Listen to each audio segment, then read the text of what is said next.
Athens, Georgia, home to more than just football and REM. It's a place filled with a rich immigrant community, comprising roughly 10% of its population from Latin and South America.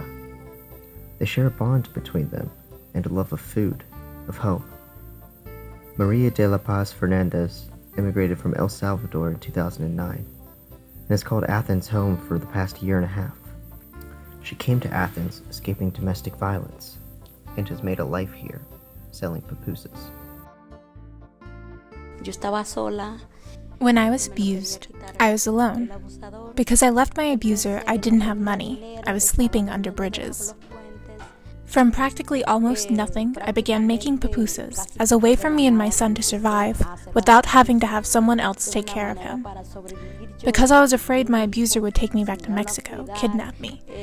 And so I decided that I had to work for myself and for my son to care for him and protect him. In an outside job, I wouldn't be able to. But in my job, in my business, I can take care of my son. And so from that came the idea of a pupusas business. A pupusa is a savory patty made from a corn dough pocket, filled with meats, cheeses, beans, spinach, really anything.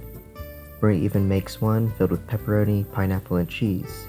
She calls it Hawaiian style for her American customers. Traditional? No. But delicious? Absolutely. There's nothing quite as quintessentially El Salvadorian as pupusas. It represents a way for Maria to share her culture and bridge across communities in her new home, across the Guatemalans, the Mexicans, the Americans, and the Chinese that she cooks for. Heck, even the police officer down the street wants a bite. Something is authentic to me because of the flavor. Knowing to cook and to cook well so that the customer is satisfied. For example, there are a lot of people that sell pupusas, a lot of people that sell Mexican tamales. I sell a lot, but I have a passion for the cooking. Cooking for me is my energy, it's my joy. When I'm cooking, I feel alive, I feel joyful. Making something well makes the difference. So Thursday, Friday, and Saturday afternoons roll around, and Maria gets to work. Mixing the dough, making the filling, shaping and grilling those little pockets of meat. She learned how to make them from watching others in El Salvador, and she's perfected her technique over the 7 years she's been at it.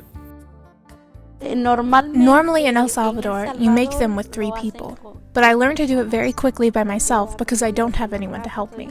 Whenever I look for someone to help, they always make me complain. 5 o'clock comes and Maria opens her garage door. She sends out messages through Facebook and text, and the orders come in.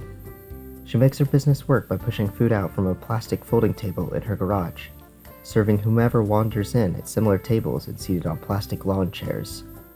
Although they didn't come for the fine dining experience, they came for the pupusas. Fernandez intends to expand her restaurant to a brick-and-mortar establishment in the future, but she is currently looking for a physical space to host her business, and she hopes to open within the next year.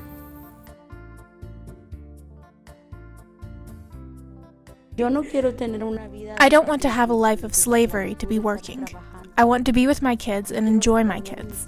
For that, I want it to be my business, in order to have time for me and for my kids and not give up on my dreams. When I immigrated here, they hardly supported me. So essentially, I began to believe in me.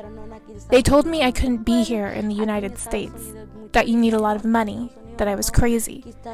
You know what I told them? I believe in me, in my potential, and I know that I will fly.